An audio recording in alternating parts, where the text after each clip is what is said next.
Hello, Assalamu alaikum everybody, dear students. Structure of atom के towards we are moving towards the end of this topic. तो आज हम quantum numbers पढ़ लेते हैं. क्वांटम नंबर से पहले हम कंसेप्ट ऑफ ऑर्बिटल थोड़ा सा डिस्कस कर लेंगे. जो पिछले क्लास में हमने पढ़ा था क्वांटम मैकेनिकल मॉडल जो है उसके कुछ पोस्टुलेट्स, वहाँ से हमने ये जाना था the concept of orbital is given by quantum mechanical model. तो ये ऑर्बिटल क्या चीज़ है ये हम जानने की कोशिश करेंगे. Suppose we have an atom जिसके सेंटर में एक हमें पता है एक न्यूक्लियस होता है जिसमें प्रोटॉन्स होते हैं, इसलिए पॉजिटिवली चार्जड होता है. इसमें न्यूट्रॉन्स भी होते हैं लेकिन वो न्यूट्रल होते हैं. अब चूंकि बोर का कंसेप्ट जो था electrons are moving on circular paths, fixed path जो हमें मालूम होती थी ये न्यूक्लियस से कितनी दूर है, तो इलेक्ट्रॉन को हम अच्छी तरह से देख सकते थे या ये कह सकते थे कि जान सकते थे कहाँ पे मौजूद है. फिर हाइजेनबर्ग्स अनसर्टेनिटी प्रिंसिपल आ गया, डी ब्रॉगली का कंसेप्ट आ गया. तो वहाँ से अब जब हम क्वांटम मैकेनिकल मॉडल की बात करते हैं वी डोंट से कि एटम जो है एक सर्क्यूलर पाथ पे मूव कर रहा है बाकी चीज़, we say the probability of finding the electron. There is no fixed path, we can not say exactly where it is electron, लेकिन हम ये कहेंगे कि इलेक्ट्रॉन होने के chances, the probability of electron in the atom. यानी for example hydrogen atom की बात करते हैं, हाइड्रोजन एटम में एक इलेक्ट्रॉन होता है, हमें ये मालूम है ये एक इलेक्ट्रॉन हाइड्रोजन एटम में ही मौजूद है, लेकिन ये कहाँ पे मौजूद है ये हम नहीं जानते हैं. यानी ये फिक्स्ड कहाँ पे मौजूद है ये नहीं जानते, लेकिन प्रोबेबिलिटी के एतबार से हम कहते हैं इलेक्ट्रॉन इज प्रेजेंट देयर. तो इसी प्रोबेबिलिटी टर्म्स में क्वांटम मैकेनिकल मॉडल जो है इट एक्सप्लेन्स द प्रोबेबिलिटी और ऑर्बिटल कंसेप्ट जो है वहीं से आता है. It says that orbital is the region in the atom where the probability of finding the electron is maximum. Region in atom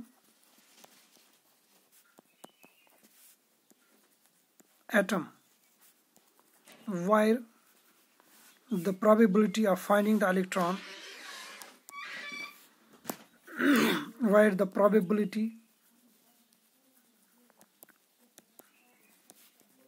of finding the electron is maximum. About 95% chances होते हैं electron के वहाँ पे मौजूद होने में. एक example मैं समझाऊंगा. सपोज हमारे पास एक बॉक्स है, इस बॉक्स में एक कंकर है, ठीक है, हमें पता है it is there in this box, लेकिन हमें ये मालूम नहीं है ये कहाँ पे है. हम थोड़ा सा इसको शेक करते हैं, तो शेक करने से क्या हो जाता है, दिस स्टोन या ये जो छोटा सा कंकर इसमें था ये साउंड प्रोड्यूस करेगा. Now suppose if the sound is produced on this side, हम कहेंगे इलेक्ट्रॉन ये जो ये पार्टिकल है ये इस साइड में मौजूद है, न कि इस साइड में. यानी इस साइड में नहीं है ये, इस क्योंकि हमने देखा साउंड यहाँ पे है, लेकिन हम एग्जैक्टली नहीं कह सकते यहाँ पे है, यहाँ पे है, कहाँ पे है, लेकिन इतना कहेंगे कि इस साइड में है. The probability of finding the electron is maximum in this region. तो इस रीजन को हम कहेंगे ऑर्बिटल. ये जो है ये वाला रीजन जहाँ पे हमने साउंड नहीं पाया हम कहेंगे वहाँ पे इलेक्ट्रॉन मौजूद नहीं है. So this is not our orbital. यहाँ पे इलेक्ट्रॉन मौजूद नहीं है, इस साइड में इलेक्ट्रॉन यानी दाईं साइड में इलेक्ट्रॉन मौजूद है, वही हमारा ऑर्बिटल बन गया, लेकिन है किस जगह पे एग्जैक्टली नहीं हम बता सकते हैं. So this is the concept of orbital. तो orbital usually हम designate कैसे करते हैं. Suppose this is nucleus.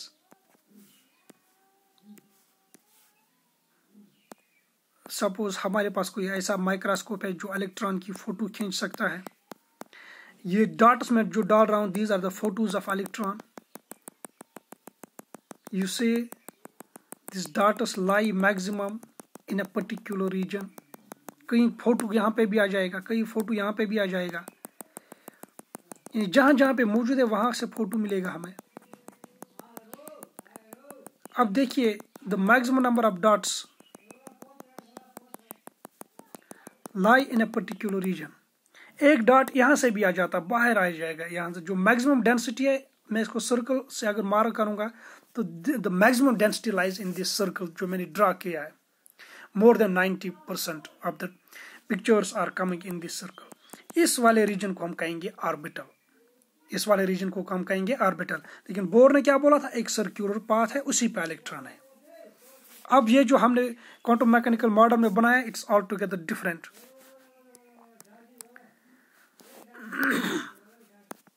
यहाँ पे आप देख सकते हैं दिस इज डिफरेंट। यहाँ पे इलेक्ट्रॉन को हम कहीं एक जगह पे फिक्सड नहीं कह सकते हैं, लेकिन ये कहेंगे कि ये वाला रीजन जो हमने यहाँ पे मार्क किया है, ये वाला region, this is orbital. So orbital is the region, you can write down again, orbital is the region in the atom where the probability of finding the electron is maximum। तो कितना maximum है, ऐसे याद रखेंगे, more than 90%, 95% chances होते हैं। अब electron कभी कभी इससे बाहर इस रीजन से हो सकता है, यहाँ पे भी सपोज यहाँ पे भी हो सकता है 1% चांस या 0.1% चांसेस, लेकिन इसको हम ऑर्बिटल नहीं कहेंगे। Orbital is the region where the probability is maximum. उसके बाद आगे बढ़ेंगे, क्वांटम नंबर्स आप लिख लीजिए।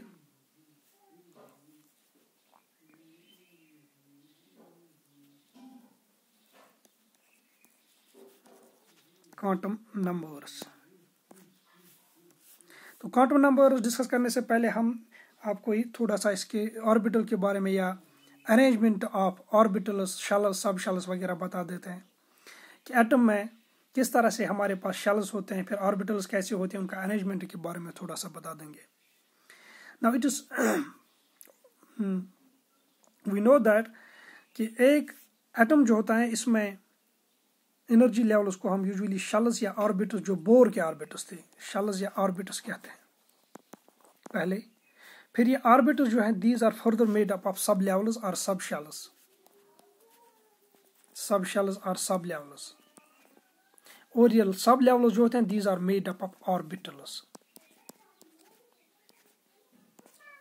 ठीक है, तो इसकी एग्जांपल आप इस तरह से ले सकते हैं, सपोज आपकी बिल्डिंग 2 है हमारे स्कूल में, ये बिल्डिंग 2 जो है, दीज रिप्रेजेंट आवर शेल्स। तो हमारे स्कूल में 2 शेल है।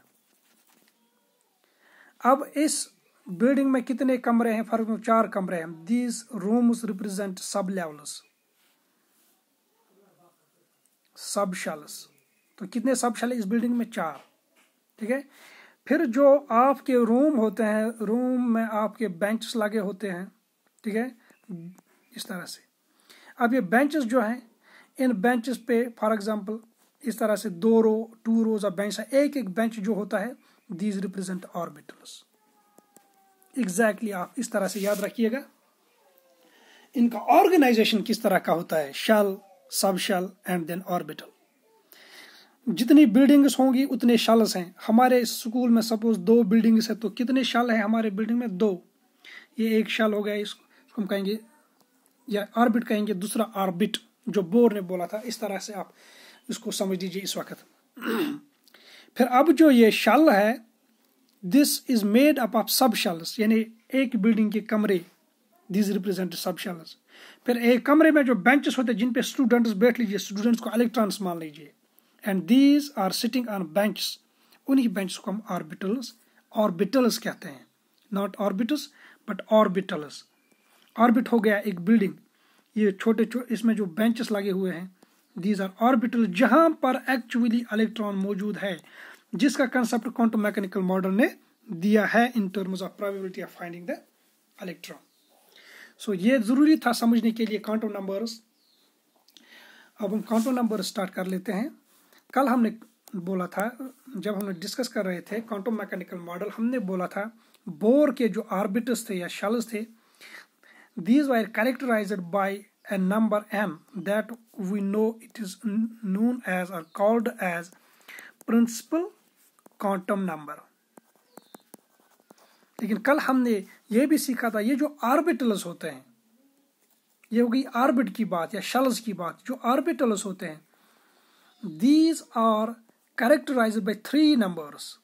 these are characterized by हर एक orbital. there are so many infinite number of orbitals in an atom, and these orbitals differ in size, these orbitals differ in energy, and these orbitals differ in orientation।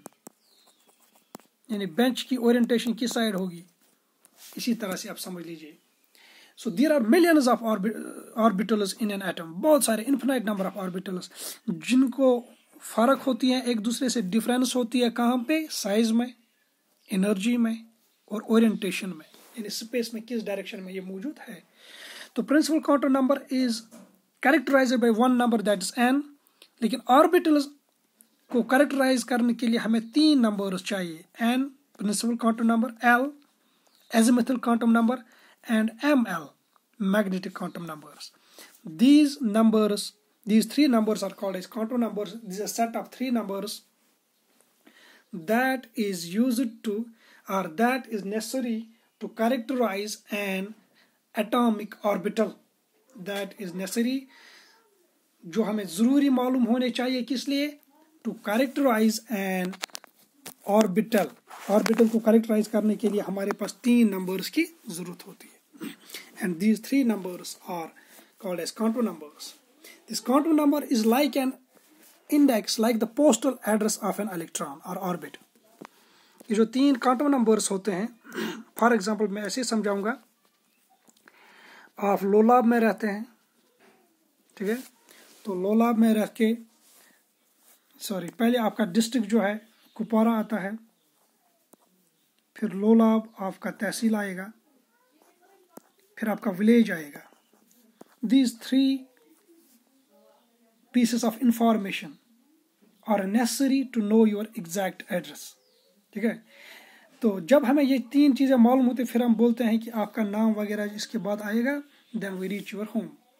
तो इन 3 चीज़, ये जो 3 चीज़ें information, ये जो है, without these 3 piece of information we can not know your address. इसी तरह से quantum numbers are like the address of an electron, की एटम में ये इलेक्ट्रॉन एक्चुअली किस ऑर्बिटल में मौजूद है, when there is infinite number of orbitals, when there is infinite number of orbitals. तो अब कौन से ऑर्बिटल में ये इलेक्ट्रॉन मौजूद है, ये हमें पता चलती है by the set of these 3 quantum numbers, ठीक है। So quantum numbers is a set of numbers that characterize an orbital। आप सिंपली इतना लिख सकते हैं और स्टार्ट कीजिए first quantum number, principal quantum number.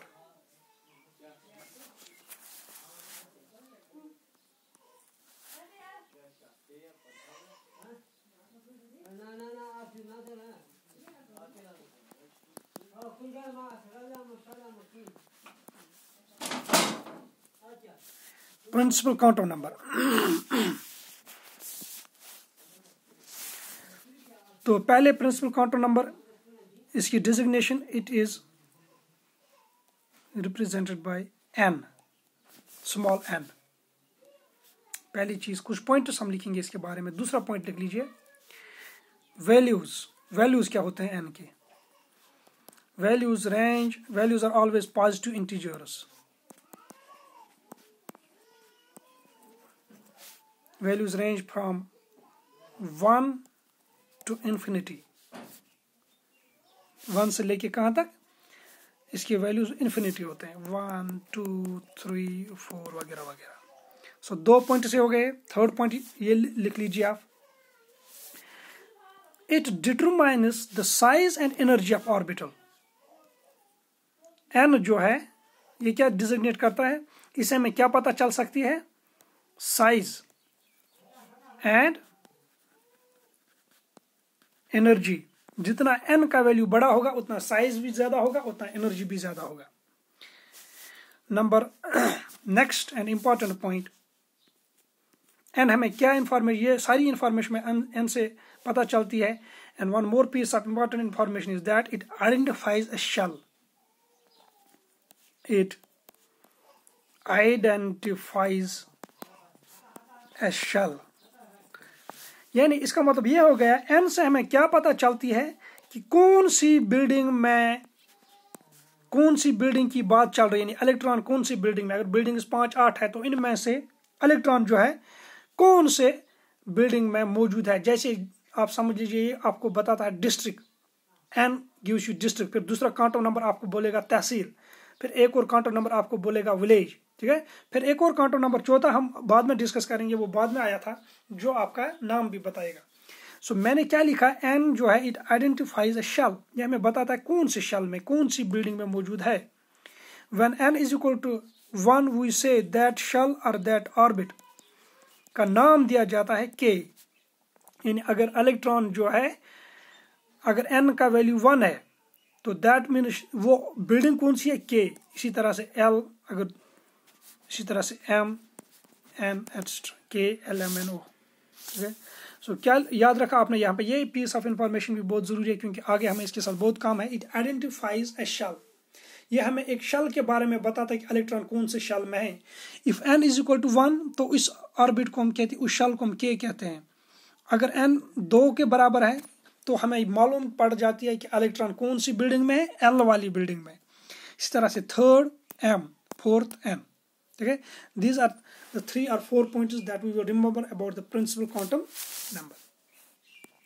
आगे आ जाइए, उसके बाद हम लेते हैं दूसरा quantum number azimuthal quantum number, और जिसका दूसरा नाम है एंगुलर मोमेंटम या सबसाइडरी क्वांटम नंबर। इसके 3 नाम है।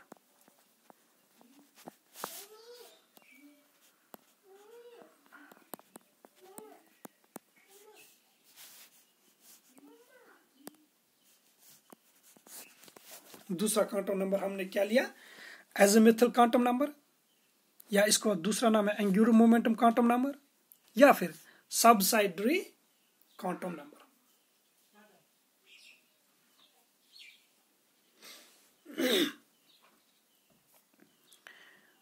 इसके बारे में भी वही पॉइंट्स हम पढ़ेंगे जो हमने n के बारे में पढ़ा है, क्योंकि इतने ही पॉइंट्स आपको भी याद रखने हैं।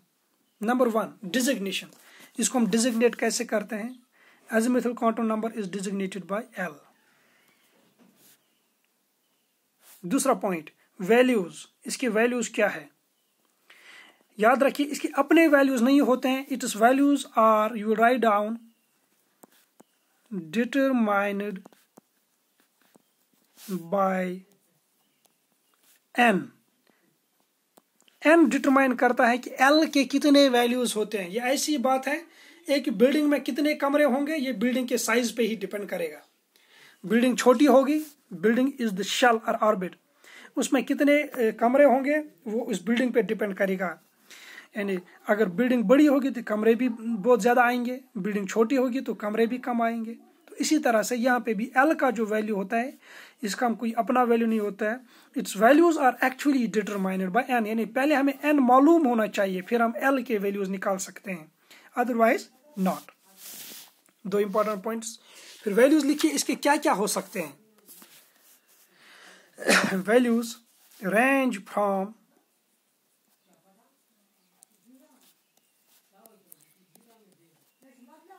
values range from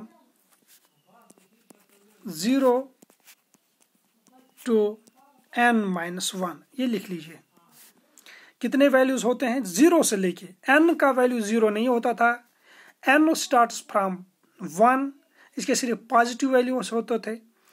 लेकिन l के वैल्यूज कहाँ से स्टार्ट होते हैं 0 से स्टार्ट होते हैं, कहाँ तक n-1 तक। n-1 क्या हो गया, जो n का वैल्यू है उसको वहां से हम n से एक -1 करेंगे तो वो जो वहां पे हमें मिलेगा वैल्यू 0 से लेके वहां तक इसके वैल्यूज होंगे। फॉर एग्जांपल मैं समझाऊंगा, n का वैल्यू है 4, n का वैल्यू है 4, फिर हमें l के वैल्यूज निकालने हैं। सो l के वैल्यूज क्या आएंगे, वो 0 से लेके n-1 तक, वो कितना हो गया, वो 0 से लेके n का वैल्यू यहाँ पे क्या है 4 -1, वो 0 से लेके 4 -1 कितना हो गया 3। यानी 0 से 3 तक जितने भी नंबर्स आते हैं वो l के वैल्यूज हैं। तो कौन कौन से 0, 1, 2 एंड 3, ये 2 इंक्लूड करने हैं, ये 3 और ये 0। तो टोटल वैल्यूज कितने आ गए 4 वैल्यूज। n का क्या वैल्यू था 4, यानी जो n का वैल्यू होता है l के उतने वैल्यूज होते हैं। n वाज 4, l के कितने वैल्यू आ गए 4। कौन कौन से 0, 1, 2 एंड 3, 1 2 3 4, 1 2 3 4 वैल्यूज आ गए। सपोज कर लीजिए मैं आपसे बताता हूं n इज इक्वल टू 6, बताइए एल के कितने वैल्यूज होंगे? एल के 6 वैल्यूज होंगे। वो किस तरह से आएंगे? वो आएंगे 0 1 2 3 4 5। यहाँ पे 0 भी हम इंक्लूड करते हैं तो 0 के साथ जब इनको जोड़ेंगे दीज आर इक्वल टू 6। तो अगर आप मेजर फार्मूला से देखेंगे इट विल फ्रॉम 0 से लेके कहाँ तक? n-1 तक। तो 0 से लेके कहाँ तक? n का क्या वैल्यू है? 6। n is equal to 6। तो 6 - 1, सो 0 से लेके 6 - 1 इज इक्वल टू 5। तो गिन लीजिए 0 से 5 तक कितने हैं? 0 1 2 3 4 एंड 5। 1 2 3 4 5 6 वैल्यूज आ गए। Hope you understand it. L के वैल्यूज कहाँ से हमें मालूम पढ़ने हैं? एल के values, these values come from the value of n, यानी पहले हमें एन मालूम होना चाहिए। आगे बढ़ते हैं, नेक्स्ट पॉइंट लिखेंगे आप, third point, an important point. ये जो एल है, जैसे अभी आपने देखा एन जो था, एन वाज आइडेंटिफाइंग ऑर्बिट और शेल।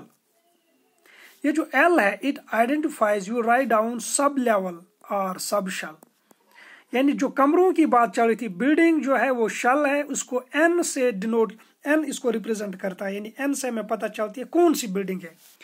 अब एल जो है ये हमें कमरे के बारे में बताता है कि स्टूडेंट किस कमरे में, यानी इलेक्ट्रॉन किस कमरे में एक्चुअली मौजूद है। एन ने बताया कौन सी बिल्डिंग, एल ने क्या बताया? कौन से कमरे में मौजूद है, कौन से सब लेवल में मौजूद है। तो एल के वैल्यूज ये बताइए, इसके वैल्यू 0 1 2 3। जो सब लेवल होगी या सब शेल होगा उसका क्या नाम होगा, यानी कौन सा? If l is equal to 0 उस कमरे को कहते हैं s subshell. When L is equal to 1 उस कमरे को कहते हैं p subshell. When L is equal to 2 इसको कहते हैं डी एफ। इसके बाद सिंपली अल्फाबेटिकल, सॉरी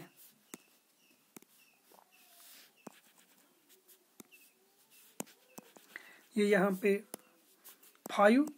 एफ के बाद आप सिर्फ अल्फाबेटिकल जाएंगे, यानी जी एच। समझा गया? यानी अभी एन को आपने बोला था एन आइडेंटिफाई शेल, यानी अगर एन होगा 1 तो उस बिल्डिंग का नाम क्या दिया है लोगों ने? Then the shell is K shell. N is equal to 2 L, इसी तरह से n is equal to 3 M N वगैरह। इसी तरह से व्हेन एल जो है, l identifies what? L identifies sublevel. L से हमें पता चलती है सब लेवल। ये चीज आपको याद रखनी होगी। एक बार आपने याद रख ली then it's not so difficult, ये आपको हमेशा याद रहेगी।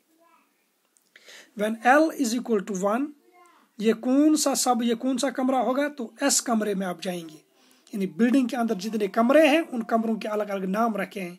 जैसे हॉस्पिटल में होता है वार्ड 1, वार्ड 2, वार्ड 3, वार्ड 4। इसी तरह से समझ लीजिए बिल्डिंग में हमने वार्ड 1 वार्ड 2 नहीं लिखा है, s p d f g h वगैरह लिखा है, i j k l m l. When L is equal to 0 तो उस कमरे का नाम s. When L is equal to 1 तो हम कहेंगे कमरा जो है वो पी है। L is equal to 2 d, फिर एफ जी एच वगैरह। ठीक है? इसके साथ साथ आप ये भी याद रखेंगे, ये जो एल है, नेक्स्ट पॉइंट, एल जो है it gives us the idea about the orbital angular momentum of electron. Orbital angular momentum of electron के बारे में हमें यहाँ से इंफॉर्मेशन मिलती है।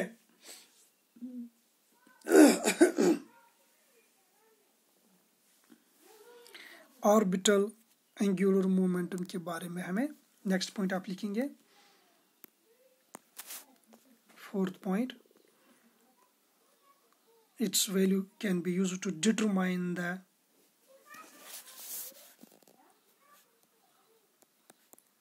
orbital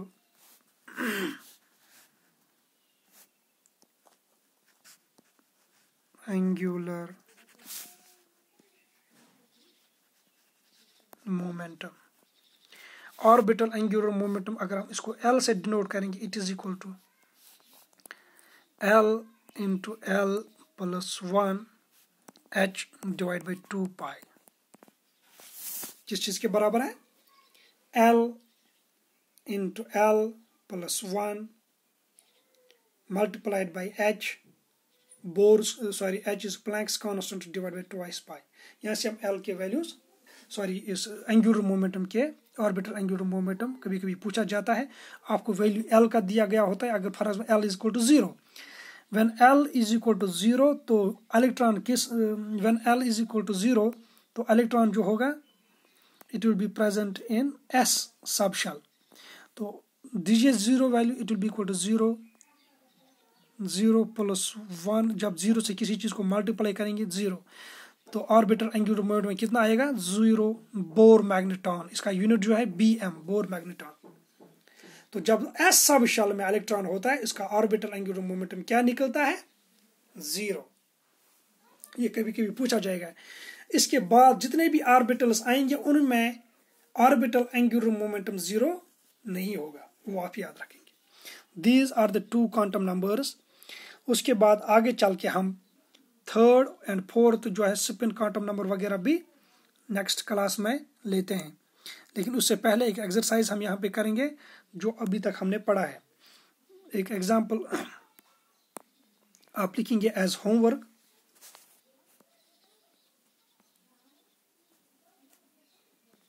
एग्जाम्पल लिख लीजिए आप as homework.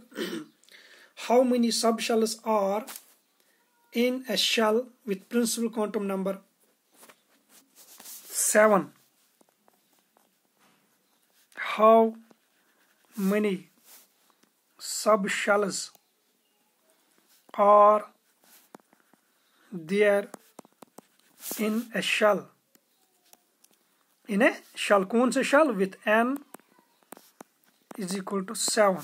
Name the subshells. उसके साथ साथ आपको उन subshells का नाम बताना है। गुड। तो ये होगा आज का, ये आपके लिए आज की होमवर्क है। इसको सॉल्व कीजिए और इसका जो आंसर है आप मुझे ग्रुप में इसके आंसर्स आप डालेंगे, जो ठीक होगा और जो जिसको कोई कंफ्यूजन होगा it will be clear there इंशाल्लाह। आज के लिए इतना ही काफ़ी।